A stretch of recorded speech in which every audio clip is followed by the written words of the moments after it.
أعوذ بالله من الشيطان الرجيم بسم الله الرحمن الرحيم. Assalamu alaikum wa rahmatullah, chers frères, chères sœurs. Observez bien comme le nombre de vues est très minime sur ma chaîne. Ce n'est pas parce que le contenu de l'audio est mauvais ou bon, mais croyez-moi, cette chaîne n'a pas intérêt à prospérer, à se développer pour certains. Vous devez tous le savoir. En tout cas, ceux qui ont ouvert les yeux sur la réalité de ce monde le savent. Nous ne vivons plus dans le monde des bisounours. Lorsque nous étions enfants peut-être et encore pour certains d'entre nous seulement. Chers frères, chères sœurs, je vous demanderai de partager au maximum les vidéos de cette chaîne. C'est essentiel à un point tellement précieux qu'on ne peut s'en rendre compte.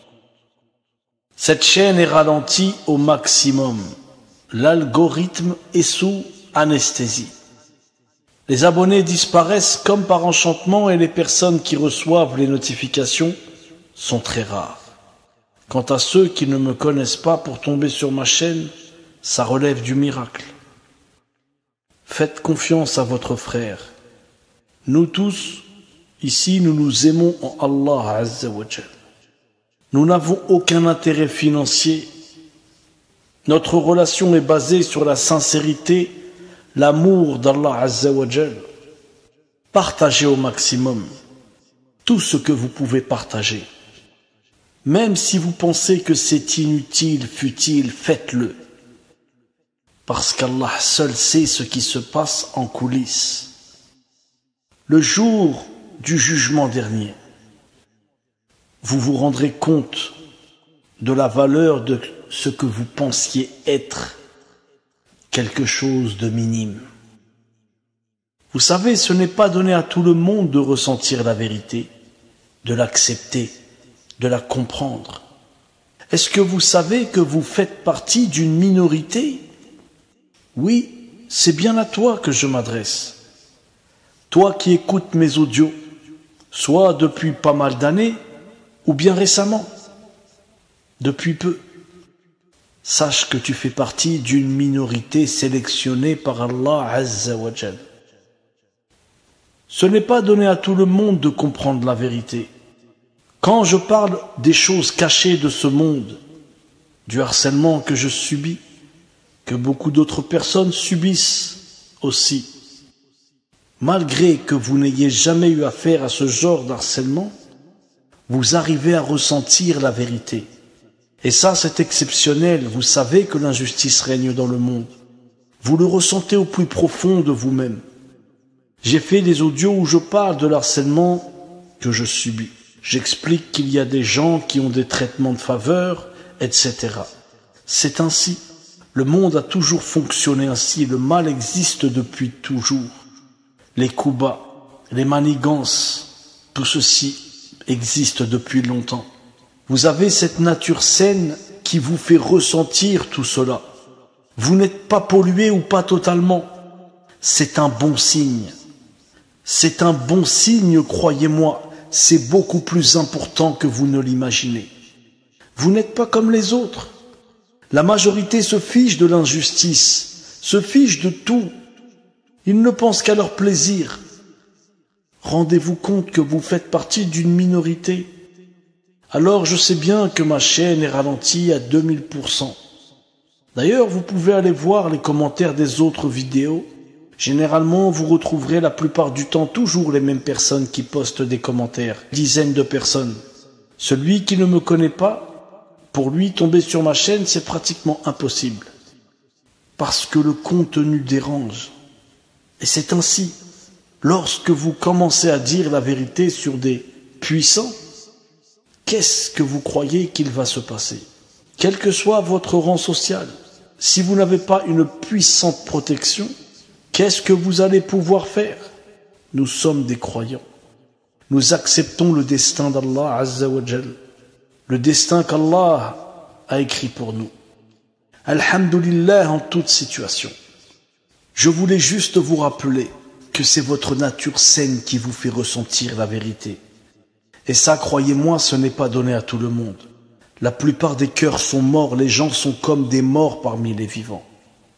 Tant que tu dis la ilaha illallah et que tu n'es pas dans l'associationnisme, l'innovation, et qu'il t'arrive des épreuves, alors dis alhamdulillah, parce que c'est un bon signe pour toi. Abu Hurayra, qu'Allah l'agrée, relate que le messager d'Allah, sallallahu alayhi wa sallam, a dit: l'enfer a été couvert et caché par les plaisirs, et le paradis a été couvert et caché par les désagréments. Rapporté par Al-Bukhari et Muslim. Le chemin qui mène au paradis est pavé de choses que l'être humain répugne et qui lui déplaisent. La nature de l'être humain fait qu'il aime le repos. Alors celui qui aura défait le voile qui s'interpose entre lui et l'enfer en commettant des actes interdits et en s'éloignant des actes d'obéissance, finira par y rentrer. Quiconque fait tomber le voile qui s'interpose devant lui parvient à ce qui est caché derrière. Le voile du paradis consiste à aller de l'avant et à braver les désagréments. Quant au voile de l'enfer, celui-ci consiste à succomber à tous les désirs mondains. Alors nous avons compris le sens véritable de cette vie, alhamdulillah. C'est une vie de lutte. Et lorsqu'en plus de lutter dans cette vie et que tu t'opposes à l'injustice qui règne dans le monde, que tu te mets face aux pervers de ce monde, forcément tu as beaucoup plus de problèmes, de difficultés. Mais c'est ainsi, chacun son but, chacun ce qu'il espère au final. Le spectacle le plus courageux au monde est de voir un grand homme lutter contre l'adversité. Sénèque. Moi je crie à l'injustice. Le monde est noyé dans l'injustice. Ils pillent les pays, ils font des guerres pour le profit.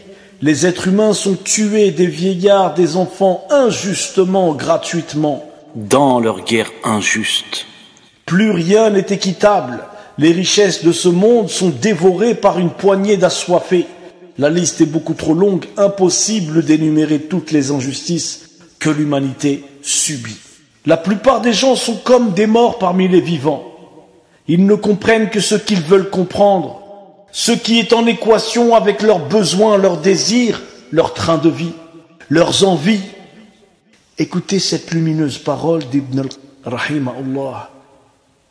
Quel énorme fossé entre des gens morts qui donnent vie à ton cœur quand tu les cites et des vivants qui tuent ton cœur quand tu les fréquentes.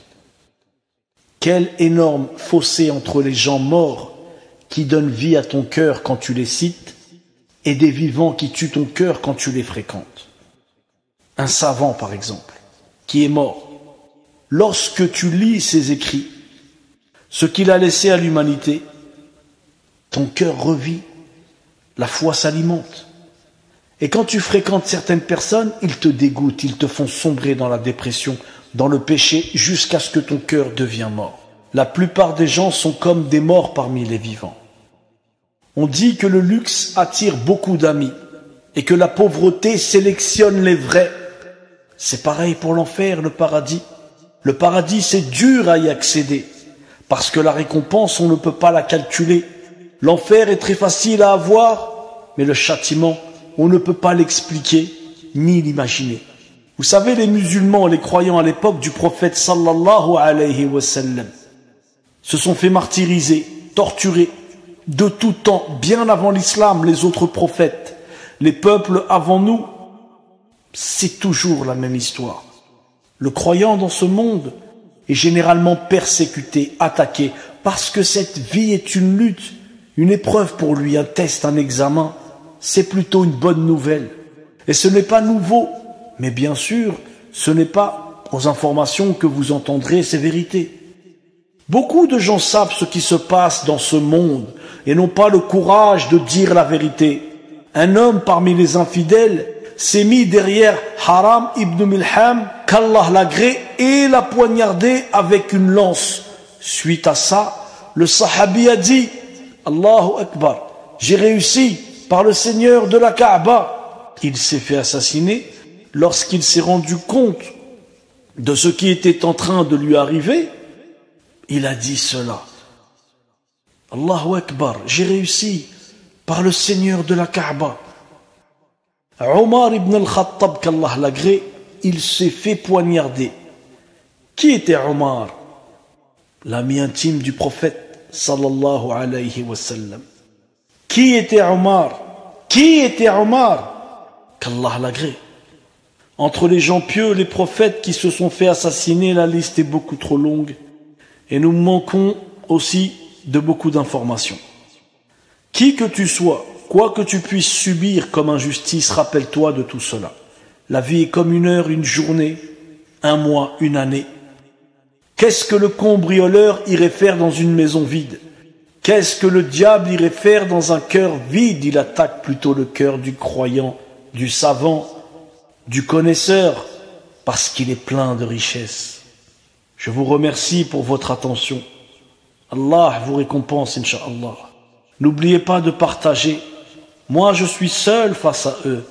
Je ne fais pas le poids. Ensemble, nous sommes des millions et des millions. Si vous partagez tous ensemble ces audios, que ce soit les miens ou ceux des autres, nous sommes plus nombreux qu'eux. Ils sont forts parce que nous ne sommes pas solidaires et peureux. Qu'Allah illumine nos cœurs, qu'il nous accorde une langue qui dit la vérité, qu'Allah nous accorde le courage, la sincérité. Vous savez, il y a quelque chose qui peut vous aider dans ce monde. Chaque fois que vous vous réveillerez, demandez-vous, qu'est-ce qu'il attend de moi aujourd'hui, celui qui m'a créé? Que dois-je faire aujourd'hui? Ensuite, œuvre dans le bien et un bon comportement. Éloigne-toi des interdits et propage le bien d'une manière qui t'est possible. Propagez la religion parce que la religion pousse, tire vers le paradis et l'ignorance fait chuter en enfer. أشهد أن لا إله إلا